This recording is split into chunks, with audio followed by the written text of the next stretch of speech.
Hey, welcome to the Cedar River Snag. Oh, we didn't get any further on making that makeshift hot tub. It actually snowed here a couple days ago, and then we popped back up. We're in the 60s now, so I got it moved about halfway closer to where I need it to, but still haven't turned on the old hose yet for outside, so. But what our plan is to get that moved over and start cleaning it out here shortly. Also didn't work on the strawberry patches either. So, snow and everything else, but I seen them popping up, so it's about time. What I'm actually working on here is I had like 3/4 of an inch height and 1/4 of an inch width to work with for this bottle pendant. So I have to make everything very, very small, and here I am basically just blending a bunch of colors together, so it looks good. But one of the first projects I wanted to jump into, which we're gonna overlay on this one, is we needed a set of smooth pliers, because when you're out here working on stuff like this, I use a lot of tweezers, but a good set of smooth pliers, preferably like needle nose, just makes all the difference in the world. So that's the big project for this one. We're gonna make some smooth pliers out of some cheap ones, as you can see in my hands there.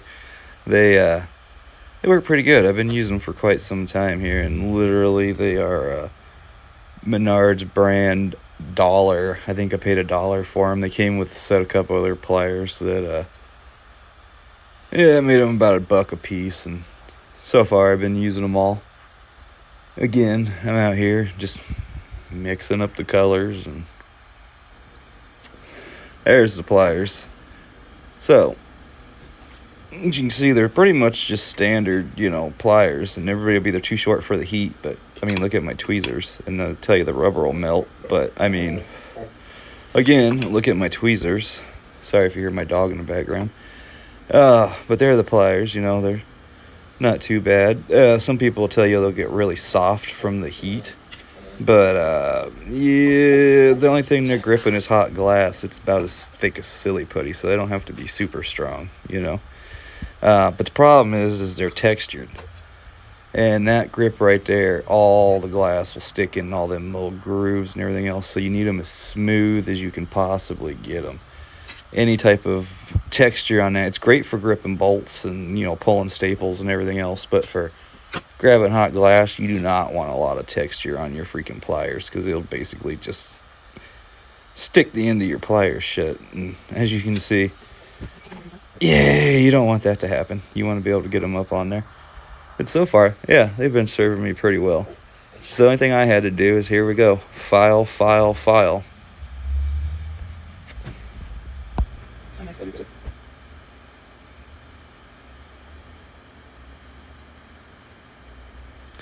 Yeah, so if you see me disappear and bend over, I seen a few seconds ago, I actually popped off what I was working with. And, so I picked up one of them chunks of some of the glass beads in front of me and began melting those down, because I'm going for a lot of color in this little mushroom that I'm making for this jar. So, there they are, all filed down, a little bit of water on them for rinsing them off, but way smooth. I want to close that gap in a little bit, and then I need to make the ends even and round. Yeah, because you want to be able to push and pull with those. You want everything smooth as you can possibly get it. So, as you can see, I'm using them, and God, do I love them. Great manipulators. There they are, all ground smooth and about level. I pinched the gap in a little bit. You don't want to close the gap all the way on them, because if you watch when I'm working with them, I'm actually thinking about putting a set screw in the handle so I can adjust how far they close. Right now I just use my finger. But if you could pinch them all the way shut and smash them completely flat, you want a little bit of gap in there, because you want something to grab a hold of. Just melting that bead down, shaping it, moving it around, making sure it fits in a tiny little jar. And it was my first test of these pliers, so we're just going to make a simple little primitive bead here. That's what we're doing, just melting different colors around and around and around and around this makeshift mandrel. And really, it's one of the first things you should do if you lamp work, and just pile that crap on there till you get a good ball. Yeah, here we are making it fit. There's the bead. I stretch out the holes and pop them off and let them cool before I do the last finish. So it's really hot, so the colors aren't quite where they'll be. As it cools, the glass changes color. When it's really hot, it's dog, what do you need? Shh. As you can see, it's you'll see in the next one, hot glass, it's a different color than it is once it cools off. So again, I gotta fit in that damn tiny little jar. So tiny. Like, this is horrible work. There's the bead. We heated it back up, got a good shine on her. She's a little lopsided on one side, but still a happy little bead. I mean, look how happy that is. We just glob the glass on there, roll her around, and make a happy little bead. And one reason I stretch it out is because getting those beads off the mandrel can be a nightmare. So when you get it about the color of, I don't know, it's a burnt dark red. When you get it about that one, grab it with them pliers and stretch that hole out a little bit. That way you can pick it back up and just get the outsides glowing. As you'll see here, getting these off is normally a pain in the butt, especially on this setup. But having it stretched out, I can almost got it to roll off. But, you know, I didn't want to break it, so.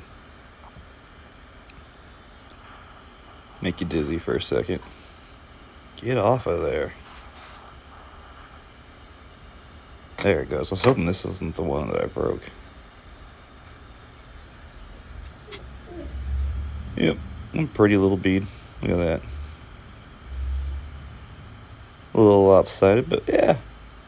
Not bad for not using a roller and just hand pinching that thing around there.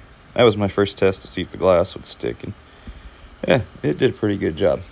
I'm not going to say I was impressed by the handiwork there. And there we are, still working this damn thing, mixing all these colors in. Pinching and spinning and shaping.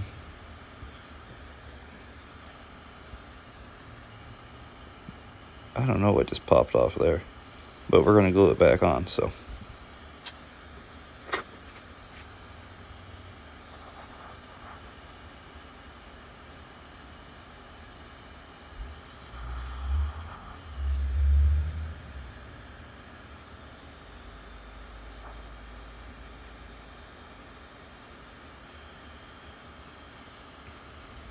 And there it is, all together. Snap it off of there, around the end. So small, I can't even tell what it is.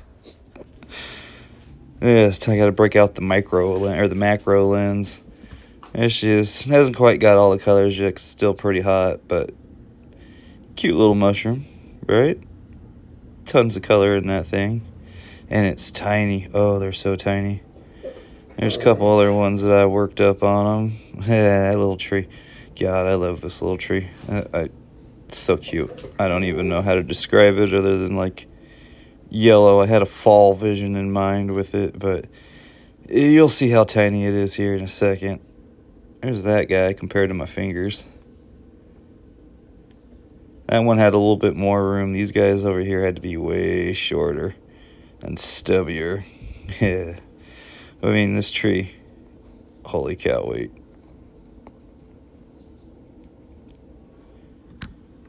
It's barely wider than my ring. Oh, man, it's so tiny. That's what they call cute. But they're all going in these little pendulum things, or pendant things, excuse me. And I don't know why they make me so happy, but shaky, shaky, shaky. They're like little snow globes. I just love them. They'll be over at the cedarriversnag.com and on all my shops.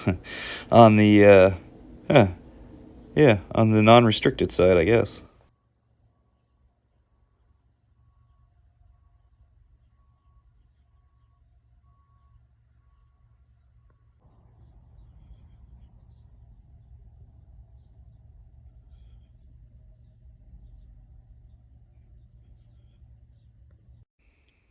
But hey, thanks for joining us. Hope you join us again. It's kind of cool to post something that won't have to be age restricted. Kept that kind of glass art out of it this time. Until next time.